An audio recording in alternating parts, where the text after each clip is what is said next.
Добрый вечер. Здравствуйте. Здравствуйте. Как меня слышно, как видно? Так. Угу.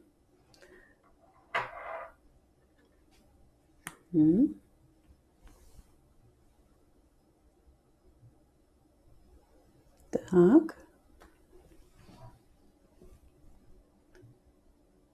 Супер. Поставьте, пожалуйста, плюсики или там, сердечки, если меня слышно и видно. И супер, все хорошо. Я очень рада. Здорово. Ну что, прекрасный теплый вечер за кружечкой чая. Супер, я очень рада. Может быть, кофе, может быть, какао. Что у кого? Делитесь.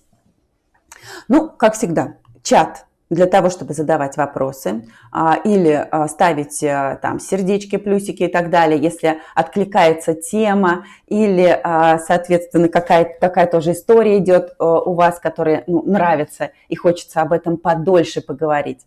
Поэтому чатик – это наш с вами такой интерактив. Поэтому просто рада всех видеть. За мной одуванчики, на мне платок ажурный. Я сейчас целиком с вами разговариваю вот прям в реальном времени. Это же прекрасно, здорово, все отлично. Спасибо большое, Дарья. Очень приятно. Ну что, мы, как всегда, с вами начнем с того, что я расскажу.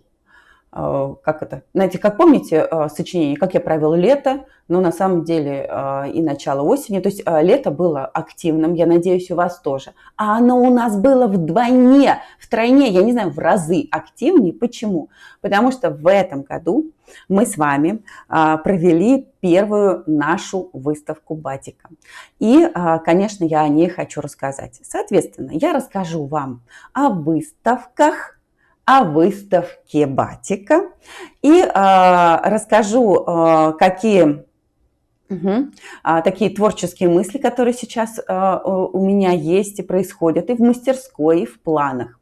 И, соответственно, если будут вопросы, задавайте, я вам тоже на них буду отвечать в процессе. Да, у нас сейчас с вами вебинар «Разговоры о творчестве и батике». На самом деле мы взяли, батик – это одну из, да, такое, серьезное наше, да, вот, это вот у меня, знаете, собственно, разговор же про это и начинается, как ответы на вопросы. Недавно у меня девочки были на мастер-классе и спросили, и вы знаете, это прям девочки, которые вот только-только пришли и только-только начали изучать батик. И вот они меня спросили про мой путь. Я думаю, что я также на него и отвечу, потому что на самом деле это же все о творчестве и о батике. И здесь, вы знаете, как интересно, они тоже пришли с акварели. То есть они рисуют акварель и сейчас начинают искать что-то такое. Они говорят, картины нарисовали, все сделали. Там подарили одной подружке, там другу и так далее. А хочется что-то еще. И вот, собственно, они тоже начинают расширять горизонты. И вот представьте, только узнали о батике, только пришли. На самом деле, как говорится, мне только дай рассказать о моем любимом творчестве.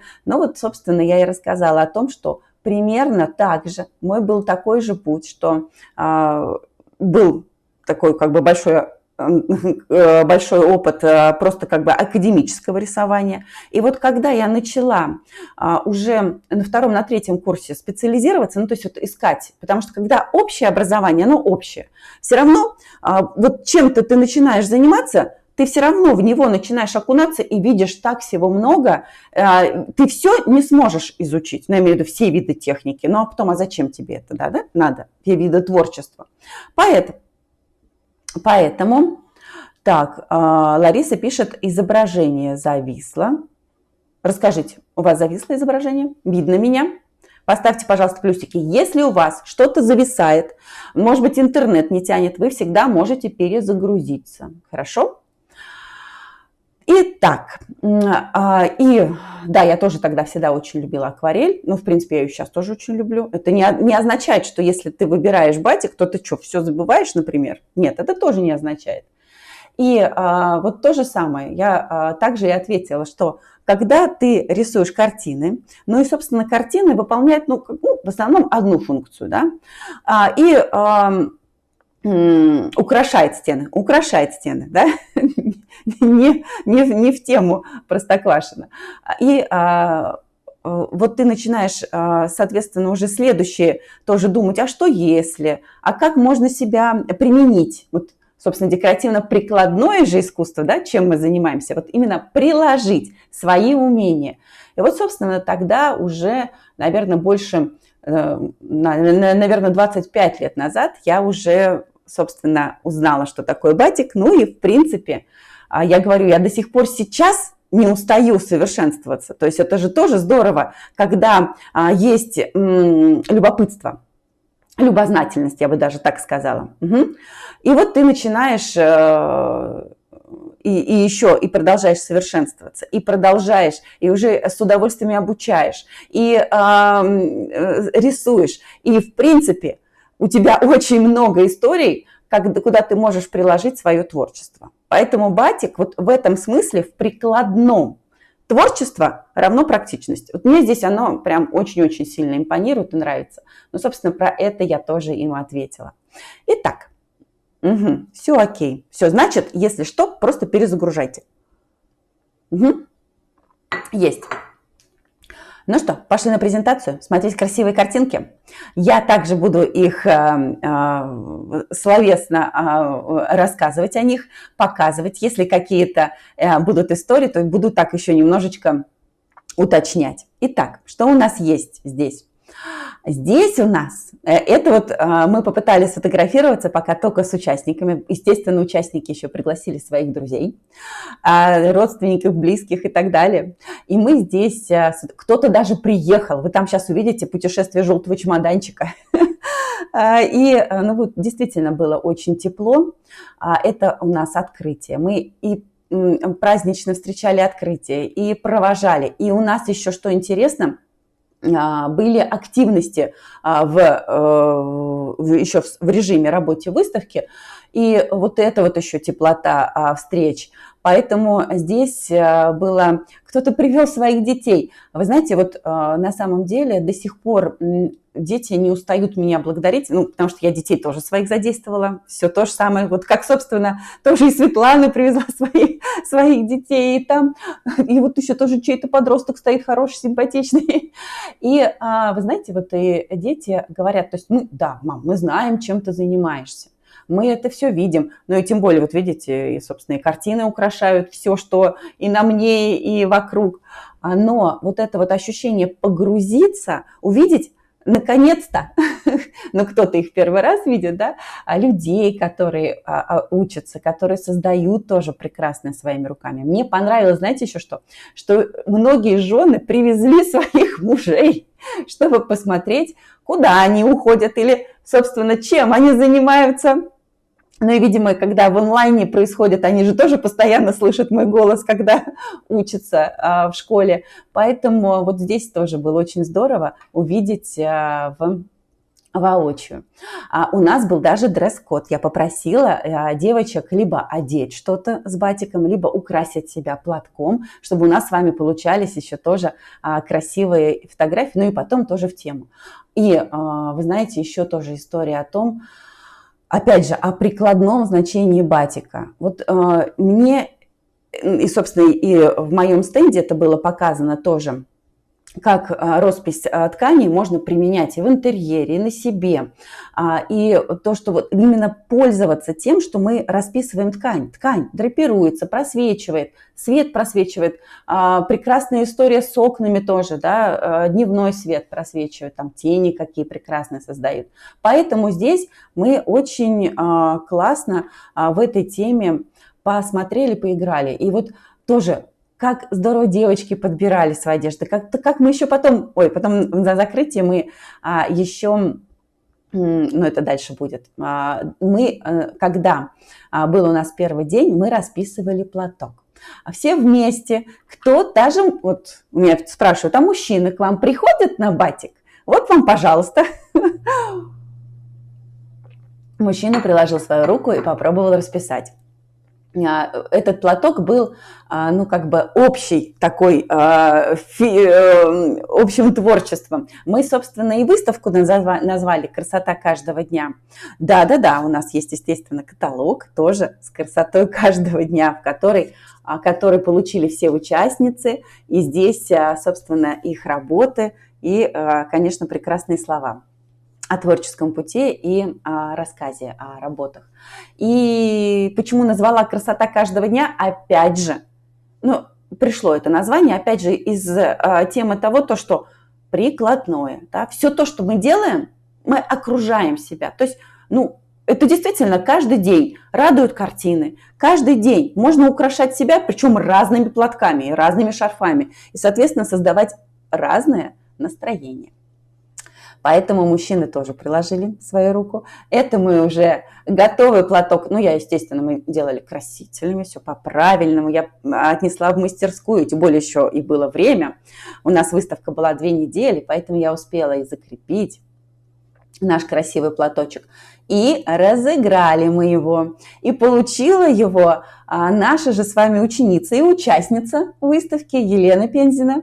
Она уже ко мне приехала, ну, когда у нее было время, в мастерскую и забрала свой красивый платочек. Кстати, вот там, вот это, между прочим, Ленина работа с птичками. Вот на заднем плане. Так что все тоже в тему.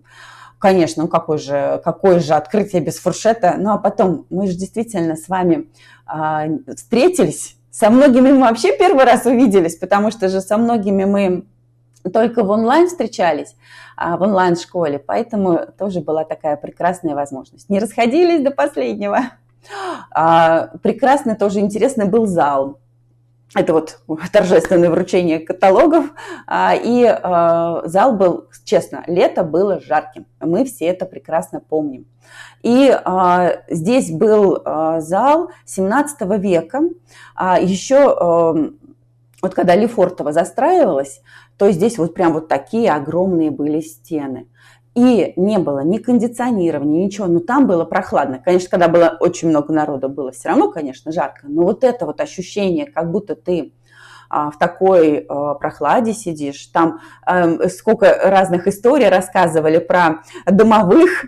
Там и печки сохранились, старые проводки, и в них лежат конфетки, которые специально для домовых подкармливают. Ой, это вот прекрасная работа. Ну, на самом деле, сейчас не просто так я буду показывать и рассказывать про розы, вы поймете. Роза, давайте так, роза пройдет красной, такой розовой линией вокруг, наверное, вот в теме моего вебинара, потому что и на картинах они будут часто, и на одеждах, и на платках. Но сейчас все увидите. Итак, во время нашей выставки у нас были активности. И одна из активностей, собственно, цвели розы. Было прекрасное время. И мы съездили на пленэр и на экскурсию в ботанический сад МГУ. На самом деле я там была несколько раз, но на экскурсии была первый раз.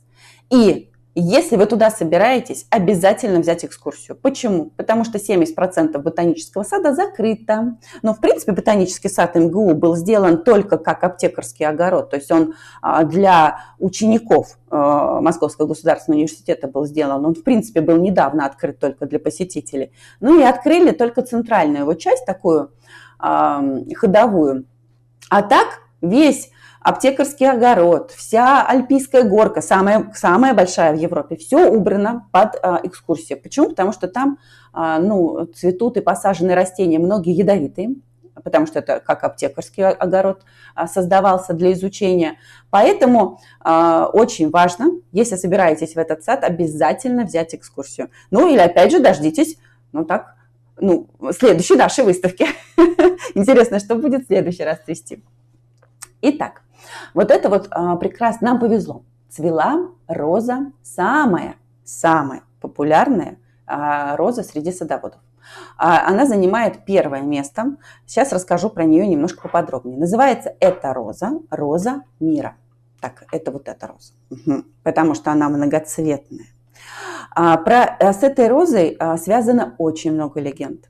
Ни одна роза не имеет столько имен, сколько эта роза.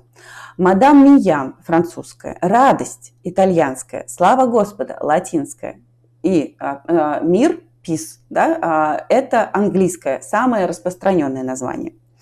Почему такое произошло? Сейчас расскажу.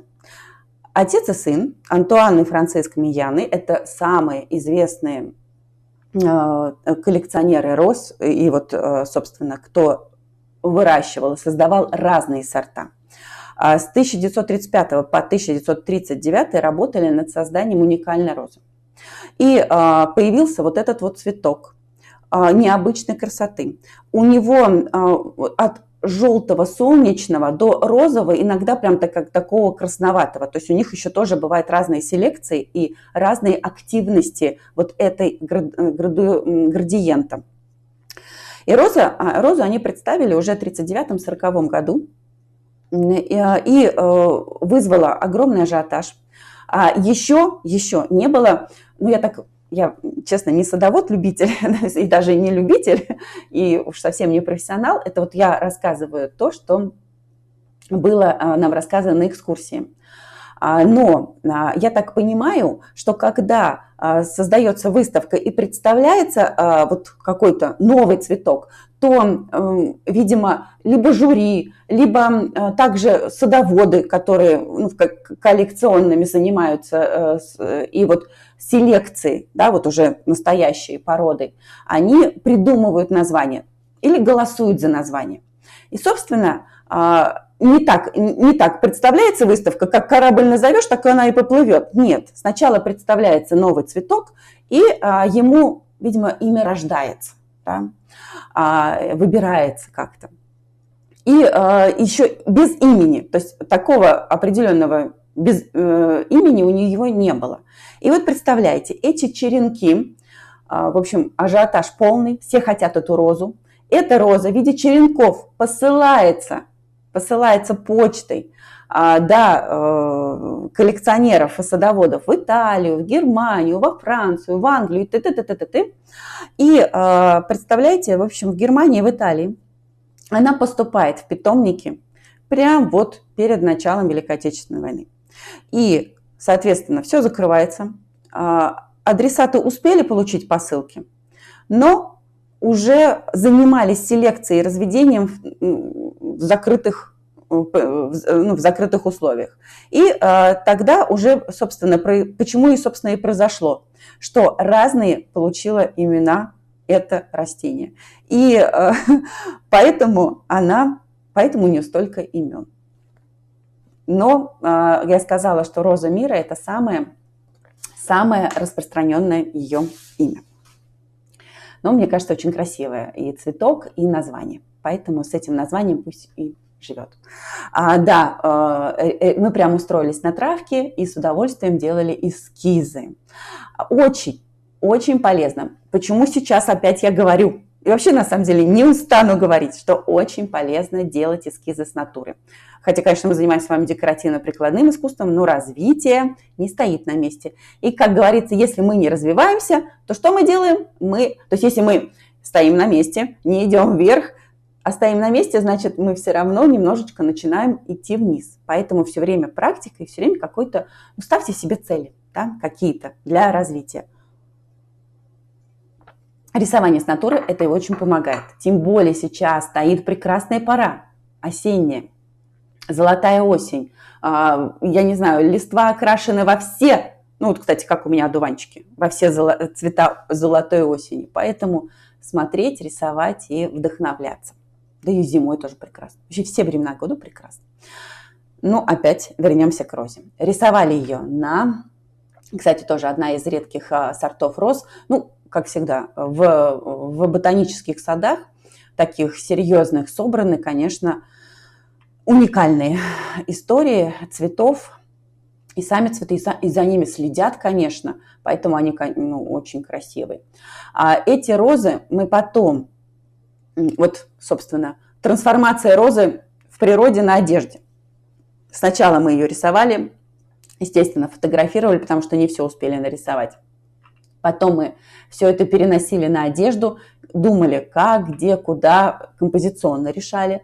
И, собственно, у нас получились прекрасные розы. Это мы уже собрались за уютным столом на нашей выставке. И вот так вот рисовали от мала до велика. Мы рисовали розы. У нас там еще было чаепитие, тоже было очень весело. Мы, наверное, ушли уже ближе к 12, все мечтали о батике. Там практически намечтали дом батика, прям целый особняк. К особняку еще чуть попозже. Естественно, конечно, девочки приходили на выставку, делали фотографии себя красивых на фоне своих работ. Это же здорово. Ой, Юле, спасибо большое. Она пришла, во-первых, в платье, которое нарисовано розами, прям и здесь, и по подолу у нее идут красивые золотые розы. И знаете, что она принесла? А принесла она свой первый платок. Да, Юль, я вот единственное, что забыла. Ну, наверное, лет 6-7 назад он был сделан. И вот так вот потихоньку-потихоньку мы уже и до выставки дошли, да, и уже сколько работ Юлиных было на выставке. И сейчас, вот буквально только вчера она у меня была в мастерской, мы начали с ней новую работу, такую очень интересную, идейную работу. Так что посмотрим, что у нас там получится.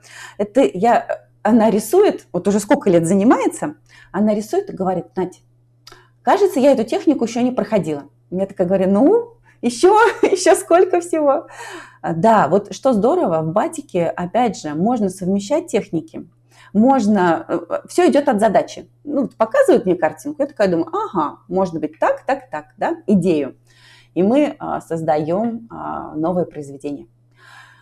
Да, здесь мы как раз, кто не успел к открытию получить каталог, того каталог догнал к закрытию. Кстати, вот еще несколько каталогов у меня остались, и они лежат в мастерской. Так что, если что, можно будет их приобрести. Ну, кажется, не так много, там 5-7 штучек.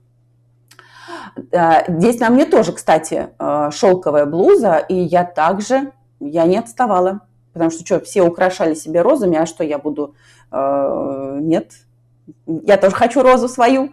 И, собственно, вот на мне тоже роза, которую я расписала в рамках нашей выставки.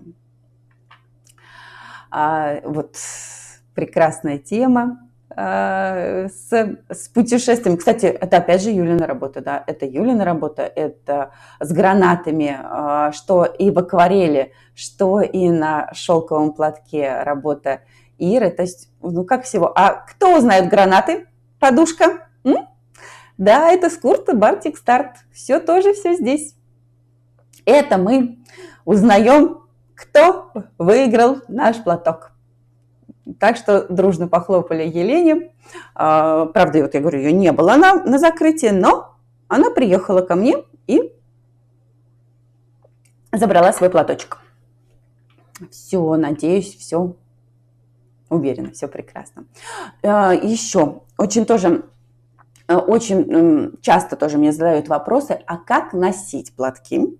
Особенно, если мы еще делаем какую-то очень серьезную роспись в платках, и хочется носить, чтобы это было больше видно, да, меньше драпировки.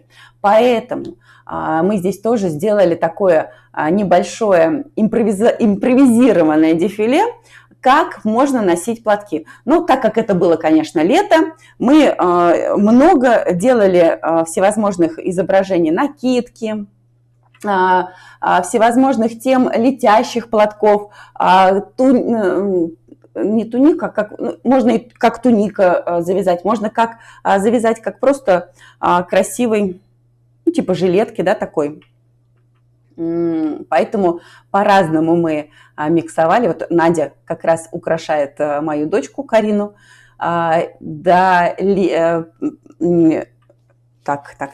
Людмила приехала из Питера на закрытие, только она успела, и тоже украшает, показывает свои варианты, как можно носить прекрасные платки. Так что вот по-разному. И здесь, что классно, вот что мне тоже нравится, Оля показывает на дочке, очень хорошая тема, когда вы носите, вы украшаете, сейчас, кстати, это очень модно, и в модном приговоре я несколько раз видела, как украшают и пиджак, и в пояс одевают, и на рубашку одевают, прям накидывают.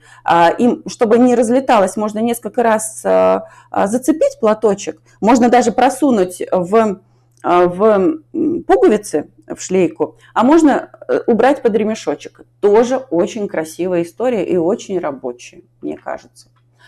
Да, тоже как импровизированная жилетка из 2 платков. Как говорится, много не мало. Это же опять же к тому, что надо, как это говорится, платков много не бывает. Надо больше рисовать. Да, это вот, собственно, можно сказать, все, сейчас уже погаснут свечи. То есть когда как-то тоже выставка заканчивается, но наступает, как говорится, что-то, если одна дверь закрывается, открывается другая. То есть все циклично, все повторяется, да, мы все идем. Только единственное, что мы все круги увеличиваем и увеличиваем. Что здесь тоже, вот это здесь как раз прекрасные вот эти стены, которые нам дали, нас приютили, дали нам красоту, красивые фотографии сделали. Здорово все это разместилось в этих 4 залах. Поэтому спасибо им большое. Галерея Альберт. Да, но, как я и сказала, про розы. Да, сейчас осень, тема роз. Ну, как говорится, так, подождите. Еще давайте вернемся немножко к выставке. Дело в том, что у нас же еще были отзывы. И прекрасные тоже такие истории, что как люди оставляли свои эмоции после того, как посетили выставку. Красотища. Получила удовольствие от выставки. Спасибо вам за творчество. Спасибо за прекрасное проведенное время. Отвлеклась от суеты, окунулась в мир красоты. Ну, красоты и шелка, да? Здорово. Дорогие участники выставки, ваши работы прекрасны, радостны и яркие. Спасибо вам за творчество и за индивидуальность каждого. Ну и пламенный привет однокласснице Антроповой Елене. Ну, здорово. И, кстати, желают Елене персональной выставки. Да, Елена очень много работ представила на выставку. Прям такая трудяшка, молодец. Спасибо за солнечное настроение. Выставка украсила мой день. Прекрасные творческие работы. Все участники такие разные, но такие интересные. У каждого свой подход к росписи ткани, своя цветовая гамма и великолепные сюжеты. Творческих успехов всем участникам выставки. Вот на самом деле, это тоже написала одна из художниц. И вот это очень приятно, что она это отметила. Объясню. Потому что даже когда мы с вами рисуем, вот мы только начинаем знакомиться с батиком, вот как вчера, не вчера, во вторник, были девочки, вот прям совсем-совсем такие новенькие. Мы даже с ними выбрали вот одну историю, но у каждой получилась своя работа. Почему? Ну, потому что композиционное решение и цвет. И потом у каждого своя рука. Поэтому вот даже я, в принципе, уже с первых работ люблю давать вам разные, такой немножко, как это, творческий поток, да, творческий выход. Это как у меня все время боятся девчонки сделать первую скрипку. Первую скрипку, знаете, что я называю? Когда ты делаешь первое цветовое перекрытие в горячем батике. В горячем батике идет первое перекрытие, вот этот вот цвет. И конечно, я даю рекомендации, но я очень люблю наблюдать, как вы его сами делаете. Потому что, потом мы идем все дальше и дальше, но вот эта первая скрипка, чтобы она зазвучала от вас, да, и, естественно, мы все сделаем, и все будет прекрасно, но вот это вот ощущение. Ну, и как говорится, ты когда заканчиваешь что-то одно, начинается что-то другое. Естественно, мы, конечно, отдохнула перед после первой выставки, ну и потом еще лето было. Ну, какой у меня такой отдых творческий получился. Вы помните, заставку видели? Там такая большая работа была натянута. Это я рисовала шестикрылого херувима с полотна Васнецова. Сейчас была выставка его в Третьяковке. И вот, собственно, эта работа очень понравилась моей заказчице, и она и попросила перенести Херувима или шестикрылого Серафима, вот разные есть названия, на шелк. Да, как вы думаете, что из этого шелка произошло? Да, и вы знаете, начала я думать, конечно, о следующей теме выставки. Ну, я думаю, что если пошла такая история, и действительно было очень приятно собираться, и вообще надо, как говорится, если хорошо, надо это повторять, и много-много раз. Поэтому начала мечтать о следующей выставке, и уже думала там про тему. Думала пока разное, и знаете, что начала идти, решила я идти не от темы, а от места, где бы я замечтала, захотела бы увидеть наши батики. Ну, я ни много ни мало, а решила помечтать дворцами, особняками, усадьбами. Мне кажется, что наши шелка будут очень красиво смотреться в окружении колонн, каких-нибудь красивых хрустальных люстр, в мерцании каких-нибудь красивых свеч на красивых застеленных столах. То есть вот мне почему-то сейчас хочется в такую историю помечтать. Ну и, соответственно, вот начинается мечтаться в такой немножечко серебряный век, в такую тему усадеб, дворянской истории. Ну, во-первых, шелка – это же, в принципе, выбор королей, императоров. Поэтому чем мы хуже? Поэтому вот красивую тему, ну, как говорится, надо же замечтать, но это же не просто замечтать. Когда ты начинаешь мечтать, то почему-то Вселенная начинает, Вселенная же вообще щедрая, такая прекрасная, я не знаю, девушка, женщина, ну, в общем, мать. И она начинает почему-то вот как-то подкидывать тебе всевозможные пазлики, которые потом вырастают в общую картину. И вот сейчас об этих пазликах я поговорю. Итак, вот опять же, видите, роза, кокошник, какая-то история такой флера такого. И пошли выставки. Очень интересные выставки. Вообще еще и в философской школе у нас такое тоже интересное задание, прям на весь учебный год «Серебряный век». Мы тоже изучаем, погружаемся в эту тему коллекционеров, тему искусства. И почему Серебряный век тоже расскажу. Вообще, в принципе, буду вам немножко про это рассказывать. Почему? Потому что взлет искусства. Опять взлет батика, потому что идет роспись, огромная история русских сезонов, да, Дягилева. Все время расписывают одежду, танцовщицам и кто поет еще, да, сцену расписывают, занавесы. То есть вот эта вот история, понятно, что и батик был, и будет, но вот тоже такой вот взлет, и он тоже был вот в это время.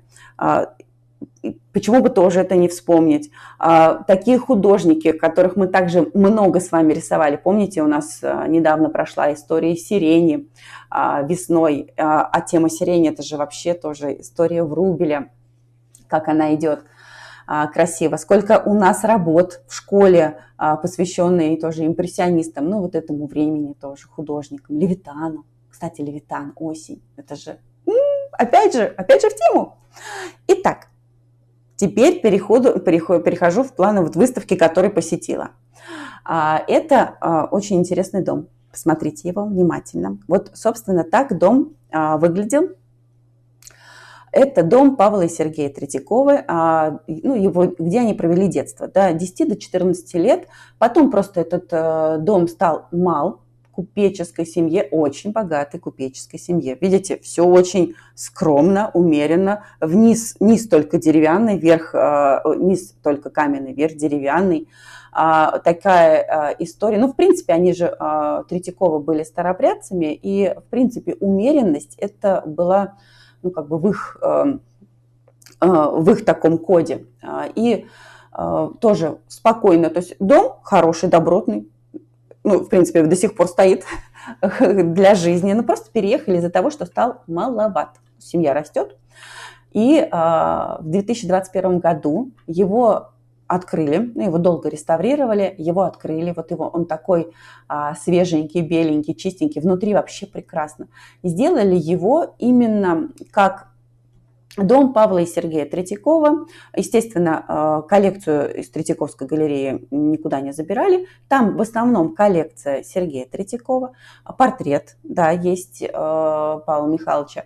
И знаете, что там интересная история? Каждые полгода он обновляется, и обновляется он историей. История семьи, историей писем. Ведь Третьяков на протяжении всей своей жизни собирал картины, ну и, соответственно, создавал Третьяковскую галерею. Как он это? Он же не был искусствоведом. И вот эта вот история размышлений, писем с художниками, мысли, почему именно эту работу он взял, почему у него именно такая идея была, там размещается. И что здорово, как я и сказала, там полгода или иногда 3 месяца меняется экспозиция, и его письма, размышления над картинами, она вот так вот вывешивается в виде такого интерактива. И ты вот так вот именно смотришь, собственно, понимаешь, откуда все происходило. Происходили вот эти коллекционеры, меценаты. Почему именно он стал собирать именно это искусство, да, как он вот это вот собирал эту тему. Вот на самом деле, опять же, по поводу насмотренности, да, и вот то, что то, что ты имеешь возможность посещать эти музеи. Поэтому приходите обязательно в музеи, смотрите, вдохновляйтесь. Просто даже будьте с этими работами. Читайте про них. Это очень даже интересно. Да, вот это мы были. Были всей семьей, оставили отзыв. Потому что действительно, вот ты когда походишь, дети читали, вот видно это... Ну, ты тоже думаешь, ну вот зачем богатому человеку собирать коллекции, да, заниматься меценатством? Ну, разве там в другое русло нельзя направить денежный поток? Но вот благодаря, вы знаете, изучению вот коллекционеров и меценатов того времени, я сейчас стала смотреть и интересоваться меценатами и коллекционерами нашего времени. И вы знаете, они есть. Сейчас, секундочку, почитаю ваши... Если там... Анастасия пишет: здравствуйте, Надежда, давно вас не видела. Рада снова вас видеть и слышать. Спасибо, Анастасия. Вот прям не хотела об этом говорить, но да, вот я согласна, что я тоже вас очень-очень рада слышать и видеть. Да, вот так немножко трепетно, но это... Здорово. Классная выставка. Я тоже была в восхищении, пишет Анастасия. Очень здорово. Светлана: ура, хотела бы попасть на эту выставку. Ну, следующая будет. Дарья: уже готова собираться на выставку, чтобы окунуться в эту атмосферу и познакомиться с вами лично. Замечтала. Здорово. Все, Дарья, замечтала, а потом уже и подрастет уже, да? Дарья очень хотела. И были ее работы, на самом деле прекрасные, вот с Бабой Ягой, как в них вообще все влюблялись. И у меня, кстати, одна из тем была будущих выставок – это сказки. Сказки, былины, эльфы, вообще волшебный лес, потому что, честно, пока вот ходили, тоже очень сильно привлекала эта история. Я читала Дарье, ну, мы писали, почему такая тема работ, почему вас это сейчас интересует. И у Дарьи сейчас тоже такая идет, я так понимаю, да, большая проработка семейного древа, вот корней, какой-то такой тоже былинности. И мне кажется, это тоже очень интересная история. Будем Замечтаем, обязательно замечтаем. Я тоже очень с удовольствием бы увиделась. Угу. Елена, да, добрый вечер. Здорово. Так, это вот их прекрасный дом. И сейчас я сказала уже с 21 века, с 21 года он уже открытый как музей, поэтому приходите в музей Павла и Сергея Третьякова. Он прям недалеко находится от музеона, это парк культуры. Очень приятное место. Там, кстати, церковь была закрыта, но мне кажется, в эту церковь ходил и Павел и Сергей Третьякова, потому что, мне кажется, она какая-то очень волшебная. Кстати, отреставрирована она в едином стиле. Но она была закрыта, когда мы приходили, и я туда не успела подойти. Ну, как говорится, выставки к выставкам, они почему-то, как я говорю, пазлики собираются. Сейчас работает выставка в Музее Востока, коллекция Павла Щукина. Так. И по коллекции Щукина, да, и про его собрание Восточного музея. И он собирает, он работал, вообще на самом деле коллекционеры в то время, они очень многие, да, были и железнодорожные магнаты, но очень многие это были как раз из истории ткани. И вот как одна из версий тоже есть, почему так много коллекционеров было именно в этом времени, в Серебряном веке, тоже, как говорит, есть одна из теорий, что эти люди, которые занимались тканевой промышленностью, так много смотрели на паттерны, на рисунки заказывали у художников.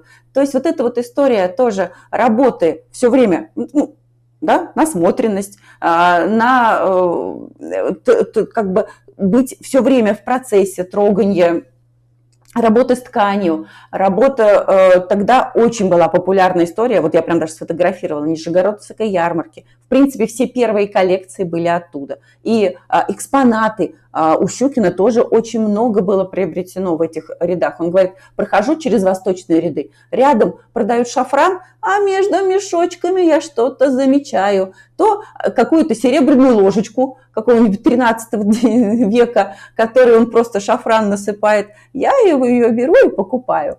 Но вот эту вот сейчас фразу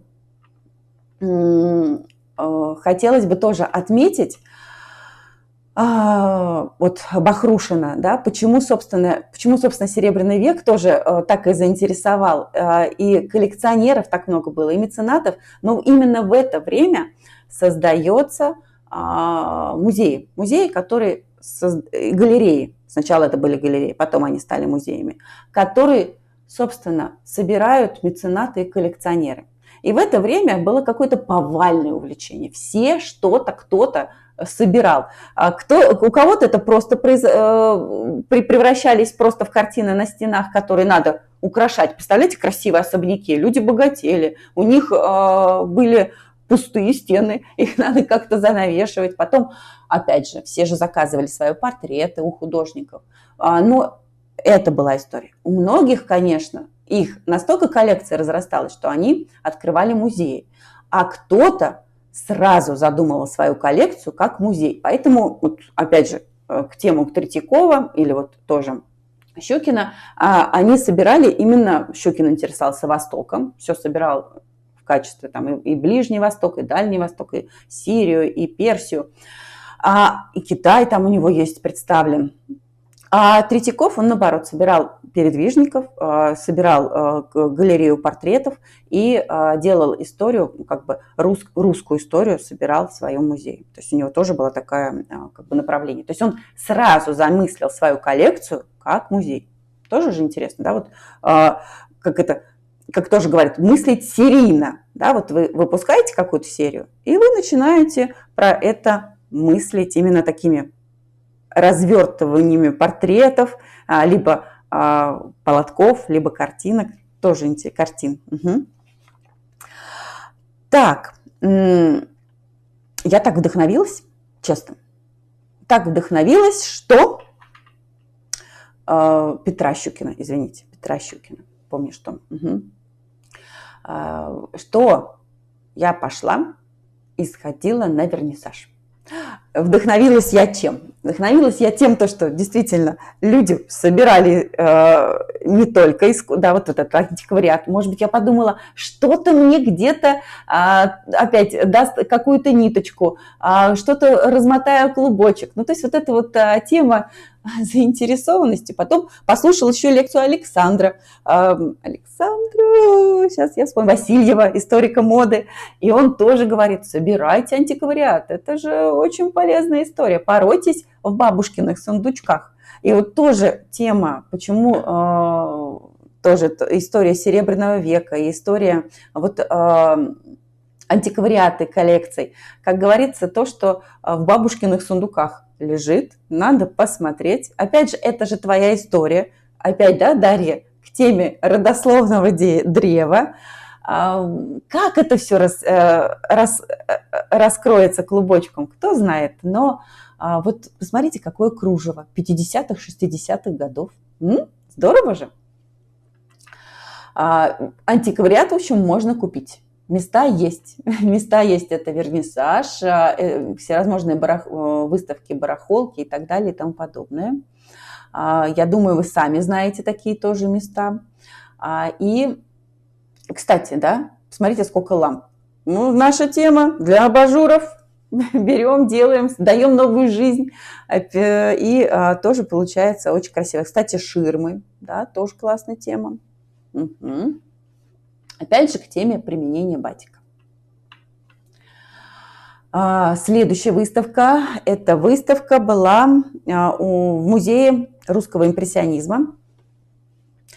Очень, прям, настолько полезная выставка для всех женщин, девушек от мала до велика, которые, занимаются чем-то прикладным творчеством, да. Почему? Потому что посмотреть, это же все было сделано, выставка посвящена нашему первому глянцевому журналу, который выпускался с 1913 по 1917 год.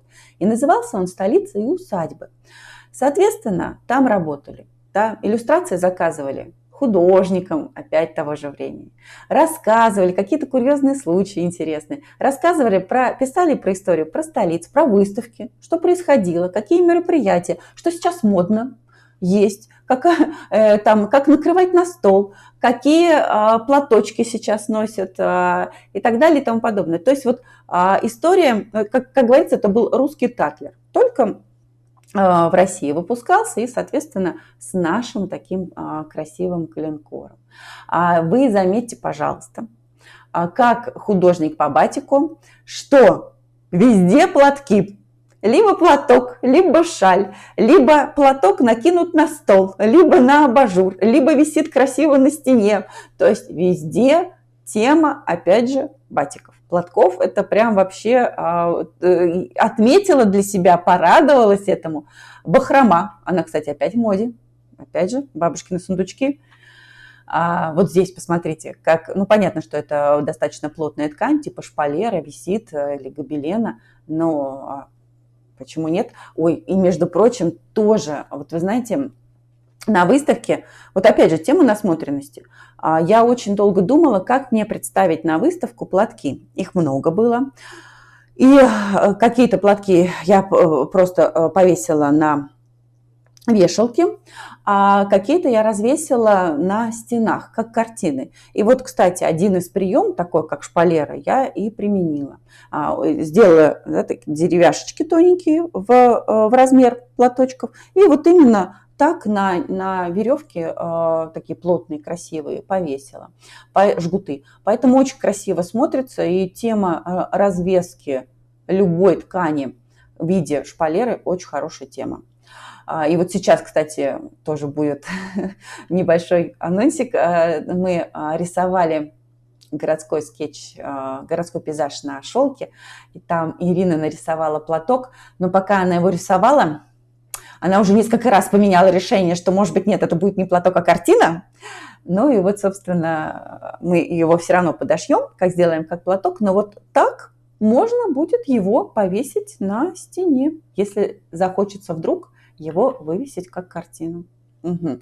Ну, прекрасно. Платок на голове, платок на плечах, платок в виде скатерти на столе. В общем, опять, это тоже недавно, тоже опять мне Лена задала на одном из мастер-классов вопрос. Надежда, я так хочу рисовать, но я уже не знаю, куда и на что мне рисовать.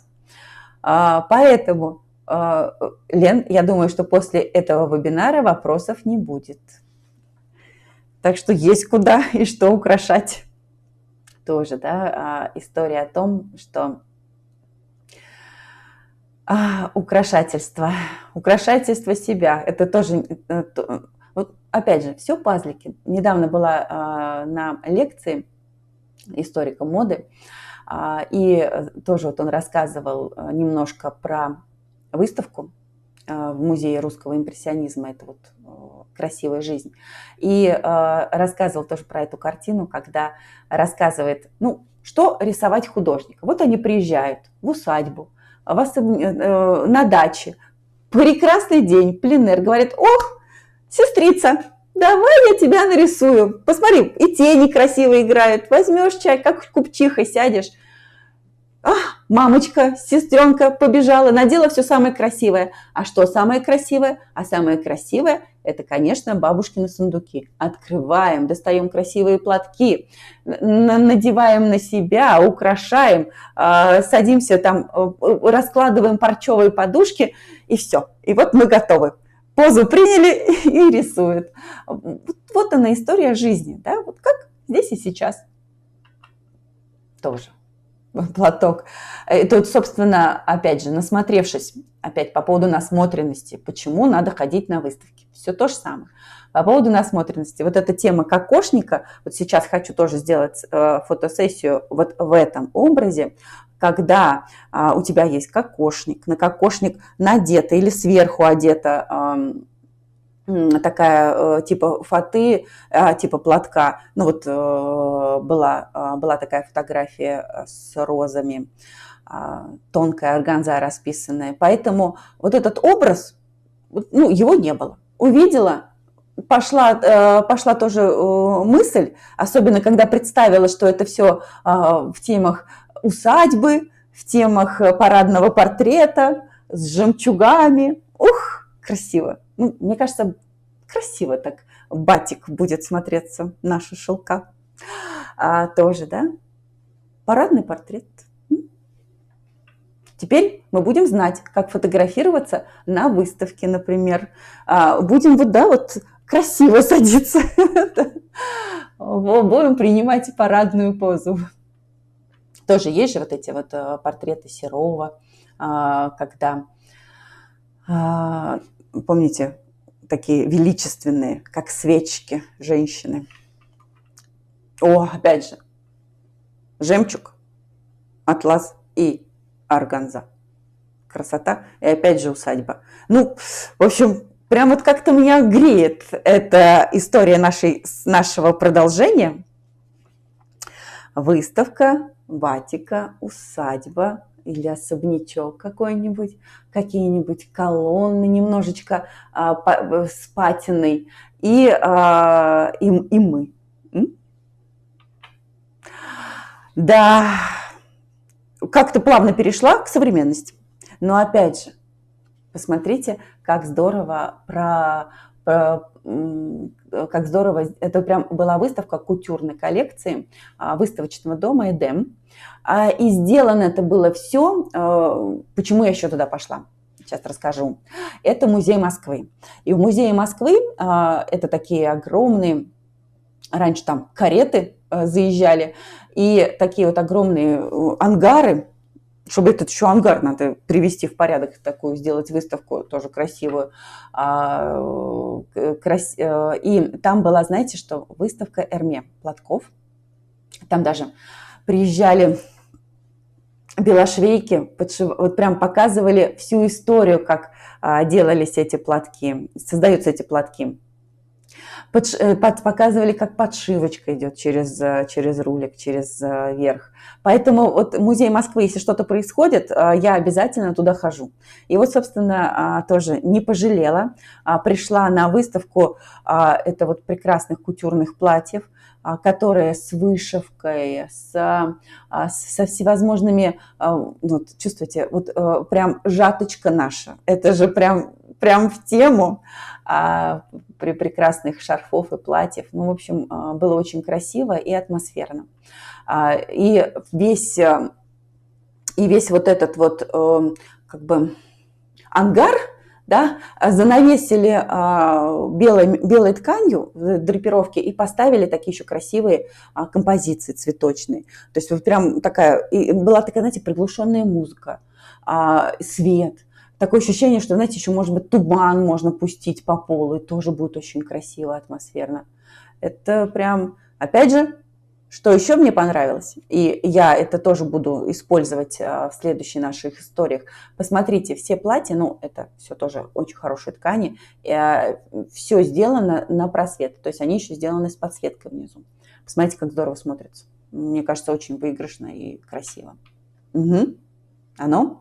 И как видно сразу, там очень много было вышивки сделано, или сборки, или плессировки, то есть все очень сложные и по крою, и по задумке платья. Угу. Да, лето, прекрасная пора, чтобы обновить мастерскую. Посещаем выставки, большой световой день, поэтому летом я обновила мастерскую, сделала перестановку. Сейчас у меня девочки приходят, которые в мастерской там давно не были, говорят: ой, Надя, что-то я растерялась, так диван был здесь, теперь он там, это здесь, и в общем, а где у тебя сейчас чашки лежат? За фартуками, я помню, входят в другое место, где они у меня раньше были. Так что, да, вот это всему нужно обновление. Мастерскую я тоже обновила. И у меня сейчас так новая история. Вот, кстати, опять же, с посещением выставки Васнецова в Третьяковке, опять же, тема насмотренности. И неизвестно, куда, чего, как вы, ну, как бы вытечет, да, вот какая история будет. И вот действительно вот сделала летом такой большой проект, сдала 1,5 на 1,5 метра. И это на плотном шелке расписанный шестикрылый херувим Васнецовым. Если бы не было бы выставки, я бы не смогла прийти и увидеть его в реальном, в изображении, ну, вот видите, да, там заснять вот прям как следует детальки. Мне было бы очень сложно сделать, и вряд ли бы я сделала его настолько, ну, как бы реалистичным. Почему? Потому что это небольшой, это эскиз Васнецов делал для росписи храма Святого Владимира в Киеве, поэтому это вообще эскиз формата А3. И, естественно, фотографии его, ну, не очень хорошего качества, да, и немножечко различаются по цвету. И я стала искать, и вот здесь запуталась, и вот счастье, была выставка, я сходила на выставку, все посмотрела, ну и саму выставку, конечно, посетила. Это же прекрасные работы в реальном их лицезреть. И, собственно, нарисовала такой проект уже в обновленной мастерской. Ну, тут, на самом деле, тут все прекрасно. Даже вот в этом во всем творческом беспорядке здесь все нужно и все хорошее. Да, прекрасные красители. Дюпонт, прекрасные кисточки, шелка, рамы, все в процессе, все делаешь.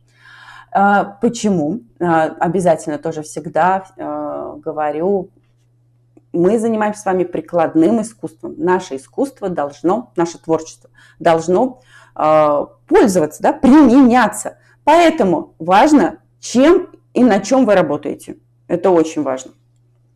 Это должно носиться и служить верой и правдой. Угу.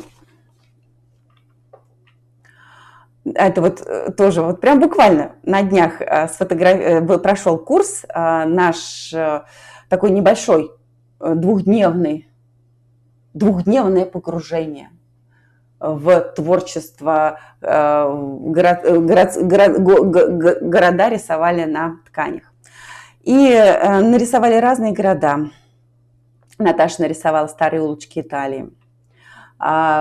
Лена, дочка очень увлекается Южной Кореей, они съездили, сфотографировались на этой просто открыточной улочке, где все фотографируются, и где есть исторические костюмы, и музеи, и всевозможные кафешечки. То есть она живет, она живая, эта улица.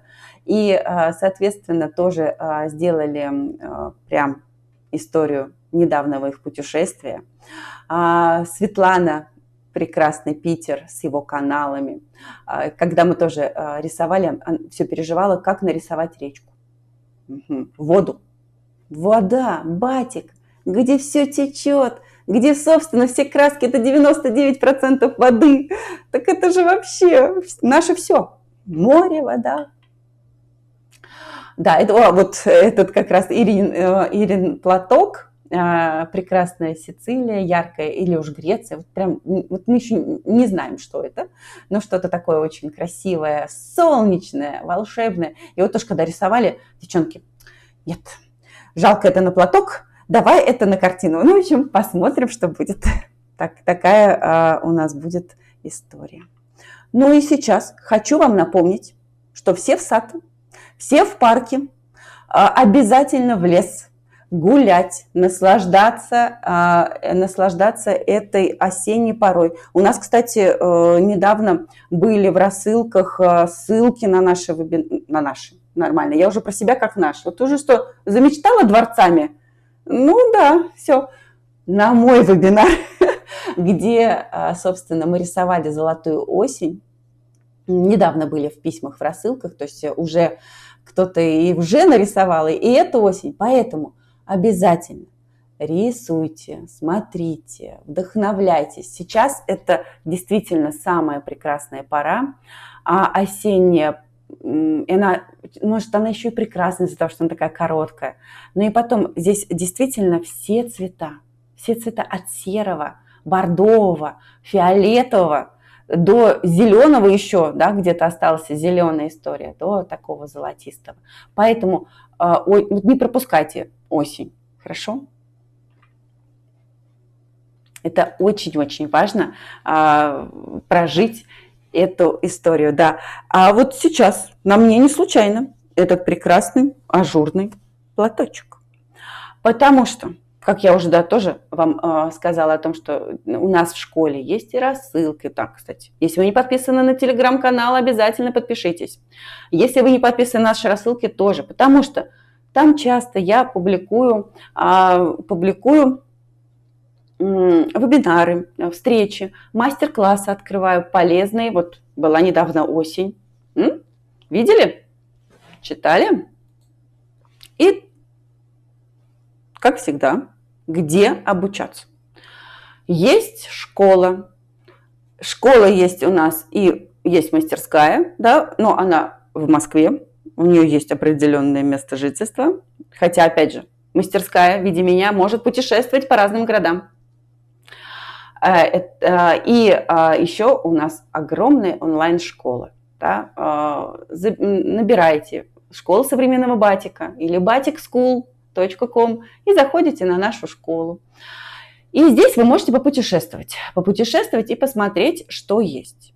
Итак, если вы хотите обучаться, вот как вот у меня недавно были девочки, спрашивали, Надежда, вот они вот попробовали и спросили, а реально ли научиться онлайн? Ну, я думаю, что сейчас в чате многие девочки, которые учились только онлайн, и даже меня еще и лично не видели, скажут, что да, реально. Ну и, собственно, вы знаете, вот если мы зайдем с вами на страничку курса и посмотрим и отзывы, и работы, которые мы делаем на курсе, то вы увидите, что все реально. Почему? Потому что все подробно.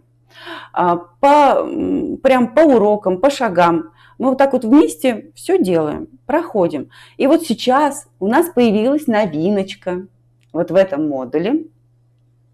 6 модуле у нас появился вот этот вот шелковый платок ажурный. Сейчас он, кстати, на мне, он меня украшает сейчас.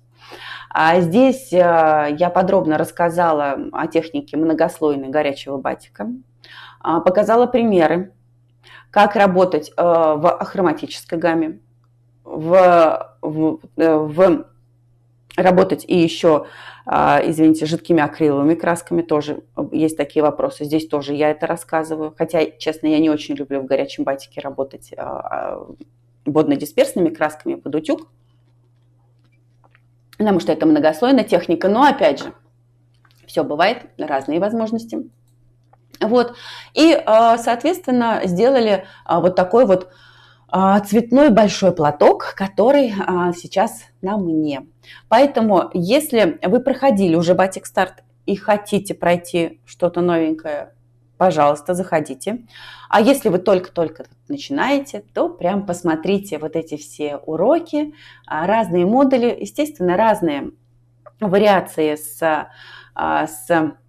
но везде всегда есть 4 техники, да? 4 основные техники батика. Поэтому заходите, смотрите, выбирайте. Сейчас у нас к нашему набору стартбокс есть новиночка. Он у нас сейчас комплектуется, то есть новиночка — это не только еще новый курсик записан, а он сейчас комплектуется еще и воскоплавом. Очень, на самом деле, прям искала аккуратный воскоплав, удобный, чтобы он не помещался в мой стартбокс. Поэтому я его нашла, я его протестила. Протестили несколько моих учеников еще его. Нравится, удобный, влезает в нашу коробочку, поэтому у вас еще и не будет вопросов по поводу того, где плавить воск. Хотя, опять же, есть очень удобный урок горячему батику, где я рассказываю, что и как делать. Так, есть прекрасная работа с курсов. Так что посмотрите обязательно. Поэтому, да, Елена, спасибо, реально. Поэтому обязательно, если у вас по всему, вообще онлайн, по всему миру, если вы учитесь удаленно, пожалуйста, сюда заходите, смотрите. Есть разные курсы, поэтому посмотрите направление, да? Что удобно. Начинать всегда советую с батик старта. Очень удобно. Все в одном месте собрано. А это у нас история обучения в Москве. То есть, опять же, если вы находитесь в Москве, и, кстати, батик старт стартует уже скоро, да, поэтому есть возможность присоединиться к этому потоку. Дальше. Следующий старт у нас курс стартует. Курс искусства росписи шелковых платков, уже последний набор в этом году. Поэтому, если вы думали научиться рисовать, создать уже подарки своими руками, у вас же будет 4 шелковых платка в итоге. Поэтому самое время записаться и прийти на курс. Welcome. Буду ждать именно вас. Поэтому приходите вот обязательно. Тоже посмотрите. А когда меня спрашивают, реальные ли платки на сайте выставлены, а реальные ли изделия делают девушки, я говорю, да. Это действительно все работы моих учеников с курса. Что онлайн, что вживую, что в мастерской. Ну, дело в том, что я в принципе не могу сделать столько работ. Я же все равно, я, конечно, хорошо, быстро работаю, но не могу столько создать работу, а потом мы же тоже все разные.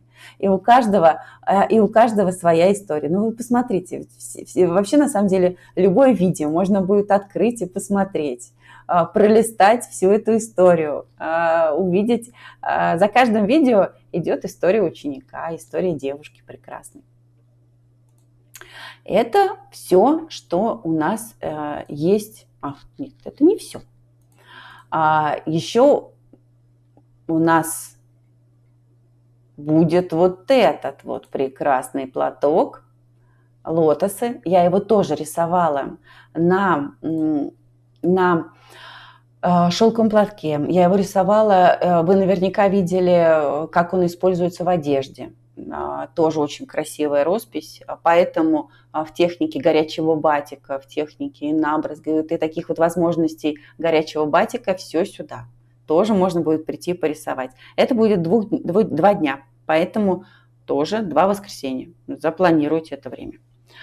Поэтому все смотреть по поводу новинок, заходите в школу или подписывайтесь на наш канал в Телеграме. Так, вы подписались? Все подписались? Так, сказочные лостосы. Елена пишет. Спасибо большое. Ну, что? Я думаю, что в процессе, если есть какие-то вопросы, то задавайте. Но в процессе вебинара я еще и отвечала на вопросы, которые, собственно, и возникают у девочек, они задают их. И у меня так получилось, что я плавно их связала. Вот смотрите, так еще здорово. У меня и каталог с одуванчиками, и сзади меня одуванчики. В общем, везде тема прекрасных солнечных одуванчиков. Сейчас как раз еще будет зима, они будут как солнышки согревать. Здорово. Поэтому могу только пожелать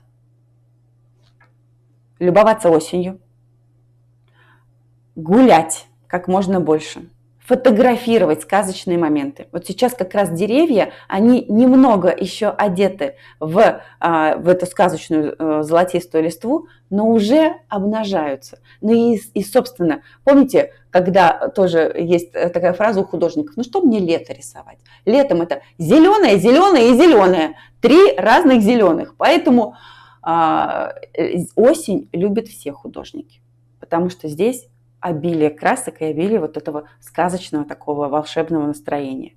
Поэтому смотреть, вдохновляться, посещать выставки, ну и замечтать следующую выставку. Я буду потихонечку вам рассказывать, делиться с вами своими открытиями, последними выставками, также вот в режиме вебинаров, либо в каких-то фотоотчетах, опять же, в группе Telegram, поэтому это все мы с вами на связи. Замечтаем с вами выставку в усадьбе или в особняке, в каком-нибудь красивом месте, где мы с вами встретимся. Ну, естественно, до этого еще и поработаем. Но, опять же, это же здорово, когда есть идея и возможности что-то нарисовать, потом это что-то красиво выставить и еще встретиться. Встретиться, попить чаю, шампанского, поговорить, обменяться, да, на долгую память каталогом и запланировать опять же какие-то другие наши встречи. Поэтому будем мечтать, будем творить, будем смотреть, и как вот это вот ощущение здесь и сейчас, да, вот сейчас осень, красиво, сказочно, есть где порисовать, что посмотреть, поэтому обязательно рисуйте, творите и мечтайте о картинах, о платках, о шарфах, обо всем. И об росписи, ну, естественно, и об одежде тоже. Все. Нам все нужно, потому что, опять же, батик – это равно красота и практичность. Ну что, девочки, прекрасно? Так, все, вопросов нет. Здорово. Все, что были заданы, так в процессе разговора я на них плавно ответила.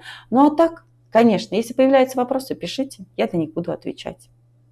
Или копить и отвечать также на вебинаре. Все, хорошего вечера и до новых встреч! В нем очень много практичности. Это и аксессуары, это и интерьер, это и одежда, светильники, картины, панно, подушки. Кому интересна тема аксессуаров? Аксессуаров много не бывает. Тема платков в батике, ну, можно сказать, это визитная карточка. Очень многие художники себя выражают именно через платки. Это прекрасный подарок, прекрасный вид творчества, я его обожаю в батике. Каждый найдет все то, что ему дорого и интересно. Я могу вечно смотреть на то, как краска растекается по шелку. Для меня это как медитация, как успокоение. Поэтому я в батике.